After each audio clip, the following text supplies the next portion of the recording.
Work out చేయాలని చూడడం జరుగుతుంది. నా లైఫ్లో చాలా ఇన్ఫ్లుయెన్సింగ్ పర్సనాలిటీ ఎవరు అని అంటే అబ్దుల్ కలాం గారు. అంటే అబ్దుల్ కలాం గారి గురించి మాట్లాడకుండా నాకు ఏ రోజు గడవదు. ఒక అద్భుతమైనటువంటి భారతదేశానికి ఉన్నటువంటి ఒక అద్భుతమైనటువంటి భగవంతుడు ఇచ్చినటువంటి వరం ఎవరంటే కలాం గారు.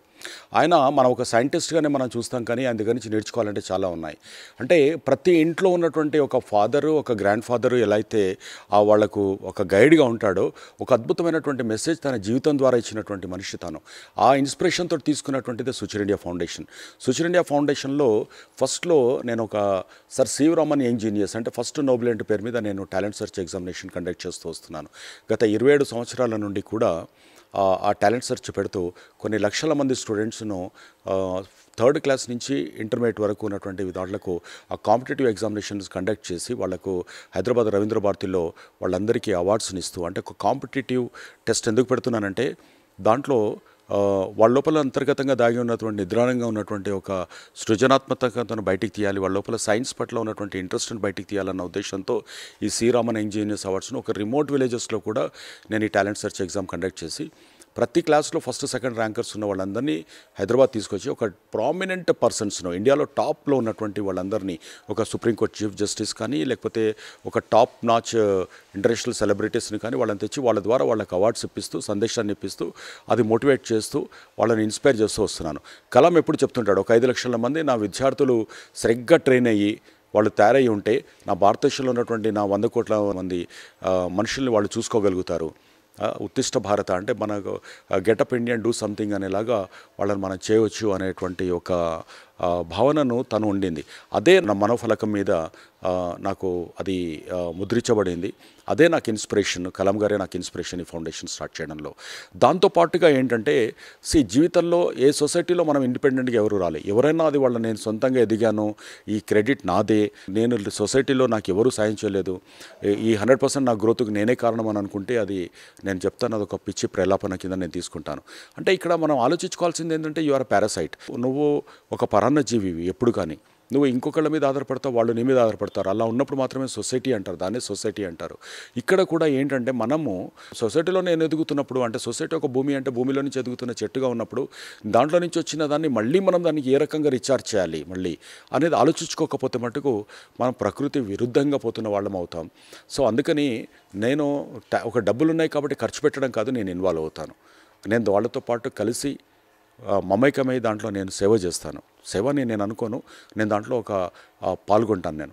సో అది ఒక 11 స్పెషల్ చిల్డ్రన్ హోమ్స్, అంటే బ్లైండ్ కానివ్వండి, విజువల్లీ ఛాలెంజ్డ్ కానివ్వండి, మెంటలీ ఛాలెంజ్ కానివ్వండి, ఫిజికలీ ఛాలెంజ్డ్ కానివ్వండి, లేకుంటే ఆర్ఫన్ చిల్డ్రన్ కానివ్వండి, ఏజ్డ్ పీపుల్ది కానివ్వండి, ఇలాంటి వాటిల్లో ఒక 11 స్పెషల్ చిల్డ్రన్ హోమ్స్ నేను దత్తత తీసుకొని వాటిని ఇన్ని రోజులుగా వాటిని చూసుకుంటూ వాళ్ళ లోపల, అంటే నాకు ఎప్పుడన్నా స్ట్రెస్ బస్టర్స్ ఏంటి అంటే నాకు ఉన్నటువంటి చాలా స్ట్రెస్ ఉన్నప్పుడు నేను 2 రకాలుగా అవుతాను. ఒకటి దేశం దాటి ఎక్కడన్నా ఒక కార్నర్ ఆఫ్ ది వరల్డ్ వెళ్ళడం, లేదు అని అంటే ఇలాంటి పిల్లలతోటి కొద్దిసేపు వాళ్ళకి చెప్పకుండా వాళ్ళతో గడిపి రావడం ఒక అద్భుతమైనటువంటి రిలీఫ్ను అది ఇస్తుంది. అది మనం అనిర్వచనీయం, అంటే దాన్ని మనం అర్థం చేసి చెప్పడం కూడా చాలా కష్టమైనటువంటి విషయం అది. వీటన్నిటితో పాటు ఇంకా చాలా కార్యక్రమాలు, అంటే క్యాన్సర్కి ఎగెనిస్ట్గా ఉన్నటువంటి వాటిల్లో ప్రదర్శనశాలలో ఉన్నటువంటి జంతువులకు కానివ్వండి, ఇలా చాలా కార్యక్రమాలు చేయడం జరిగింది. అంటే మా కంపెనీ యానివర్సరీని కానివ్వండి, నా పుట్టినరోజును సంకల్ప్ దివస్గా 28 నవంబర్ను పుట్టినరోజులాగా జరుపుకోకుండా ఓన్లీ ఇలాంటి సేవా కార్యక్రమాలకే అంకితం చేస్తూ, ఈ రోజున మన తెలుగు రాష్ట్రాలలో పాపులర్గా ఏంటంటే సంకల్ప్ దివస్ 28 నవంబర్ అనగానే అందరికీ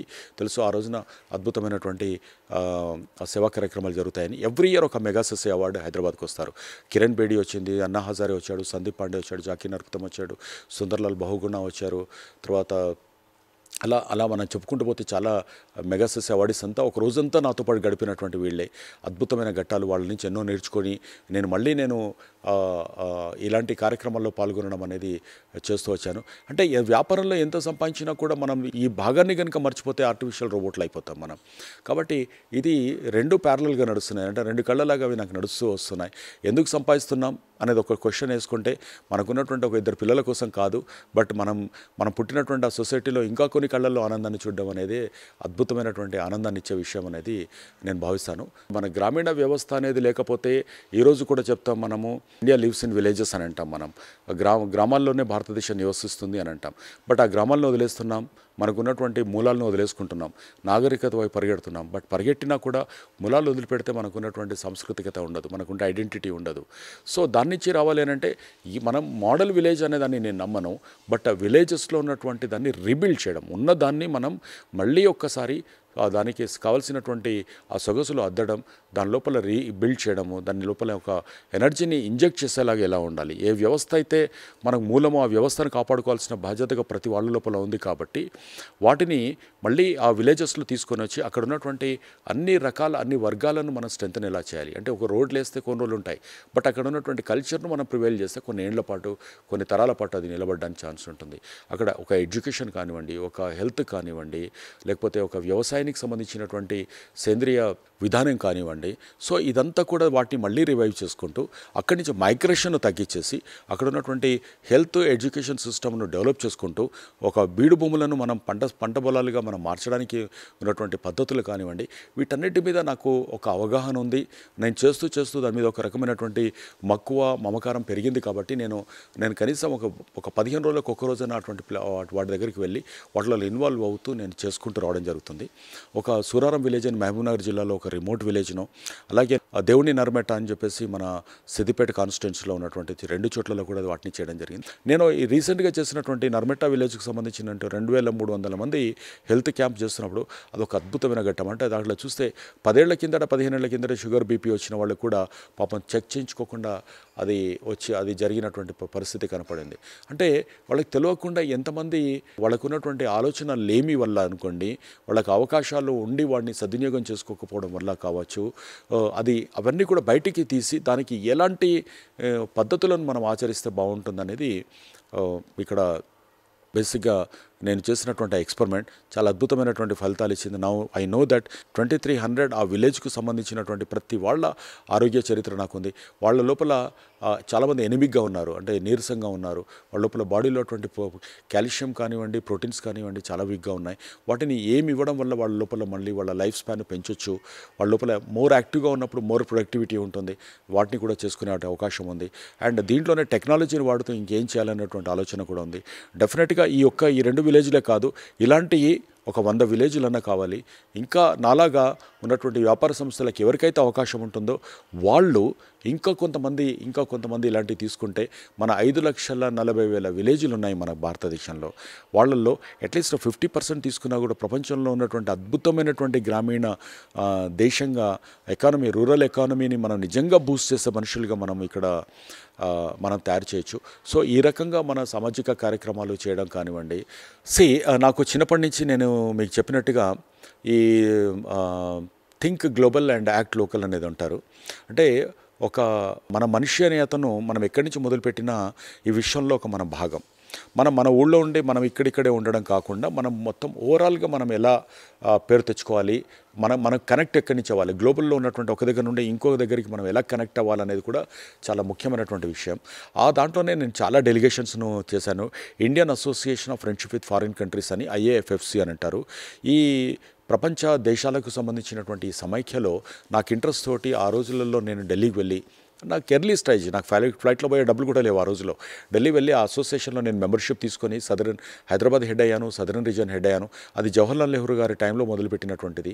అది వివిధ దేశాలతోటి సంబంధించింది. అంటే పీపుల్ టు పీపుల్, అంటే గవర్నమెంట్ టు గవర్నమెంట్ వేరే ఉంటుంది, ఇక్కడ పీపుల్ టు పీపుల్ వేరే ఉంటుంది. ఇక్కడ మన ప్రజలము ఇంకొక దేశానికి ప్రజలతోటి మనం ఒక రకమైనటువంటి రిలేషన్ ఎట్లా డెవలప్ చేసుకోవాలనేది. దాంట్లో ఆ క్రమంలో చాలామంది అంబాసిడర్స్ తోటి నాకు పరిచయం అవడము, అక్కడ ఉన్నటువంటి అఫీషియల్స్ తోటి పరిచయం అవడము, ఇండియాలో ఉన్నటువంటి ఎంబసీస్ తోటి పరిచయం అవడము, నేను ఇక్కడ చాలా డెలిగేషన్స్ను లీడ్ చేయడం, ఇవన్నీ జరిగి ఆ కంటిన్యూషన్లో ఏమైందంటే నాకు బల్గేరియాకు సంబంధించినటువంటి వాళ్ళతోటి చాలా వచ్చి వాళ్ళు రిక్వెస్ట్ చేయడం జరిగింది. మాకు ప్రాంతీయ రాయబారిగా పూర్వ తెలంగాణ రాష్ట్రానికి, ఈ రోజున తెలంగాణ ఆంధ్ర రాష్ట్రానికి సంబంధించింది కూడా మీరు ఉండమని అడగడం జరిగింది. దానికి ఒక చాలా పెద్ద ప్రొసీజర్ ఉంటుంది. రీసెర్చ్ అండ్ అనాలిసిస్ వింగ్ కానివ్వండి, CBI కానివ్వండి, ఇన్కమ్ ట్యాక్స్ కానివ్వండి, ఈ క్లియరెన్సెస్ అని హోమ్ మినిస్ట్రీ క్లియరెన్సెస్ అన్నీ ఉంటాయి. అవన్నీ చేసిన తర్వాత ఇప్పుడు ఇది ఒక ప్రాంతీయ రాయబారి లాంటిది. అంటే ఇక్కడ ఉన్నటువంటి ప్రభుత్వానికి సంబంధించిన, సంస్కృతికి సంబంధించిన, పబ్లిక్కి సంబంధించిన, వ్యాపారానికి సంబంధించిన ఈ విషయాలన్నీ చూసుకోవడం. సో అలాంటి విషయాలలో కూడా నేను భారతదేశ ప్రధానిని తీసుకొని నేను బల్గేరియా దేశానికి వెళ్ళడం జరిగింది. అంటే నేను బల్గేరియా రాయబారిగా ఉన్నా కూడా, ప్రాంతీయ రాయబారిగా ఉన్నా కూడా, అంటే consul of honorary consul of Bulgaria for the Telangana, Andhra ఉన్నా కూడా నేను స్లోవేకియా, ఆ తర్వాత జెకోస్లోవేకియా, ఆ తర్వాత మనకు చైనా అండ్ ఆస్ట్రియా, ఇలా చాలా దేశాలకు సంబంధించిన రాయబారులు హైదరాబాద్ తీసుకురావడం, దాదాపు ఒక 30 దేశాలకు సంబంధించిన రాయబారులను హైదరాబాద్కు ఇన్వైట్ చేయడము, వాళ్ళకి సంబంధించినటువంటి రకరకాల యాక్టివిటీస్ని ఇక్కడ అన్నింటిలో చేయించడము, వాళ్ళకి సంబంధించిన ఫిలిం అంటే అక్కడ ఉన్నటువంటి కల్చర్ ఇక్కడికి, అంటే మనం ఎప్పుడు గ్లోబల్ సిటిజన్స్ము, మనం ఒక ప్రపంచంలో మనం ఒక సిటిజన్స్ము. అంటే మనకు సంబంధించిందే కాకుండా వీటన్నిటిని చేయడం వల్ల ఏమవుతుందంటే మనకున్నటువంటి నాలెడ్జ్ పెరగడమే కాదు, మనకు కావాల్సినటువంటి ఎప్పుడైతే నాలెడ్జ్ పెరుగుతుందో కల్చరల్ వైజ్గా ఇక్కడి నుంచి అక్కడికి వ్యాపారం చేసుకోవడానికి, అక్కడున్న వాళ్ళకి ఇక్కడ ఆపర్చునిటీస్ని తెలుసుకోవడానికి, మన పిల్లలు కూడా అక్కడికి పోవడానికి దూరం మనకు దగ్గర అయిపోతుంది. సో అది చాలా ఇంపార్టెంట్. అలాగే Indo Somalian chamber of commerce అని నేను చైర్మన్గా దాన్ని ఫ్లోట్ చేయడం జరిగింది. ఆఫ్రికన్ కంట్రీస్లో లాట్ ఆఫ్ ఆపర్చునిటీస్ ఉన్నాయి. పాపం అక్కడ వాళ్ళకు కూడా మనకున్నటువంటి నాలెడ్జ్ని ఉపయోగపడాలి. సో ఆ క్రమంలో ఏం చేశానంటే నేను ఈ Indo Somalian chamber of commerce start చేశాం. అది చాలా అద్భుతంగా, అంటే దాని గురించి ఆలోచించుకొని 2 months అయింది స్టార్ట్ చేసి యాక్చువల్గా. సో బట్ అది ఇప్పుడు అక్కడ సొమాలియా మొత్తం స్ప్రెడ్ అవుతుంది, ఇండియాలో కూడా మొత్తం స్ప్రెడ్ అయ్యేలాగా అవుతుంది. అలా కాకుండా FICCI, federation of Indian chamber of commerce and ఇండస్ట్రీలో కూడా నేను యూరోప్ దేశానికి సంబంధించినటువంటి కమిటీలో ఉన్నాను. అలాగే వివిధ దేశాలకు సంబంధించినటువంటి రకరకాల కమిటీస్లన్నిటిలో కూడా ఉండడం జరిగింది. అండ్ వ్యాపారానికి సంబంధించినటువంటి వాటిల్లో నేను ఇండియన్ ఛాంబర్ ఆఫ్ కామర్స్ అని చెప్పేసి దానికి ఎక్స్పర్ట్ కమిటీ చైర్మన్గా కూడా ఉన్నాను నేను. అంటే వీటన్నిటి వల్ల ఏమవుతుందంటే మన వ్యాపారం చేస్తూనే ఇంకొకళ్ళకు కూడా మనం ఒక గ్రీన్ కార్పెట్, అంటే ఒక రోడ్డు మార్గం వేసినట్టుగా వాళ్ళకు కూడా వేసుకునేటువంటి అవకాశం మనం ఇక్కడ ఇవ్వాలి. సో ఆ క్రమం అనేది ఇక్కడ నడుస్తూ ఉంది. సో అలా ప్లాన్ చేసుకుంటూ ఇక్కడ ఉన్నటువంటి సాంస్కృతికత కానివ్వండి, లేకుంటే కమర్షియల్గా కానివ్వండి, అంటే వ్యాపార దృక్పథంతో కానివ్వండి, వాళ్ళందరికీ ఇది ఒక ప్లాట్ఫామ్ లాగా కనికి రావాలి. నాకున్నటువంటి నాలెడ్జ్ కూడా వాటన్నిటికీ ఉపయోగపడాలి. సో అద్భుతమైనటువంటి రిజల్ట్స్ దాంతో వస్తాయి. మన ప్లేస్లో ఉన్నట్టు 1-2 సార్లు ఈ డెలిగేషన్ అక్కడ ఉన్నటువంటి వాళ్ళు ఇక్కడికి రావడం వల్ల ఆ దూరం దగ్గర అవుతుంది. మనకున్నటువంటి ఆలోచనలు ఎక్స్చేంజ్ చేసుకోవడానికి, మనకున్న అవకాశాలను సద్వినియోగపరచుకోవడానికి కూడా ఇది పనికొస్తుంది. సో ఆ రకంగా నాకు అంతర్జాతీయ వ్యవహారాలు అనేవి నాకు చాలా ఉపయోగపడ్డాయి. అండ్ నేను కూడా దానికి ఏమన్నా ఉపయోగపడితే అది అదృష్టంగా నేను